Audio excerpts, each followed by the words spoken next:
আল্লাহ, তোমার রহমতের সামনে আমার গুনার তো কোনো অস্তিত্ব নাই মওলা। আমার গুনাহ না হয় পাহাড় পরিমাণ হবে, বেশি থেকে বেশি আসমান পরিমাণ হবে, না হয় পুরা পৃথিবী পরিমাণ হবে।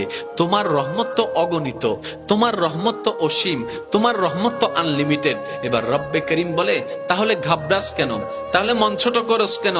আরে গুনাহ করেছো তো করেছো, কি হয়েছে?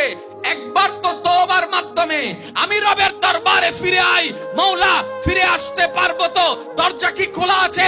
রব্বে করিম বলে, মরণের আগ পর্যন্ত, কিয়ামতের আগ পর্যন্ত, সূর্য পশ্চিম আকাশে ওঠার আগ পর্যন্ত দরজা খোলা আছে, দরজা খোলা আছে, দরজা খোলা আছে।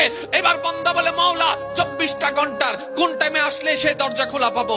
রব্বে করিম বলে, আরে ব্যাংকের দরজা খোলা থাকে নির্দিষ্ট সময়ে, অফিস আদালতের দরজা খোলা থাকে নির্দিষ্ট সময়ে, এমনকি ঘরের দরজাও খোলা থাকে নির্দিষ্ট সময়ে, এর বাইরে যাই না। কিন্তু তোর রবের দরবার এমন একটা দরবার, 24টা ঘন্টার যেই কোনো মুহূর্তে তুই আসবি, তোর রবের দরবার তোর জন্য খোলা থাকবে। সুবহানাল্লাহ।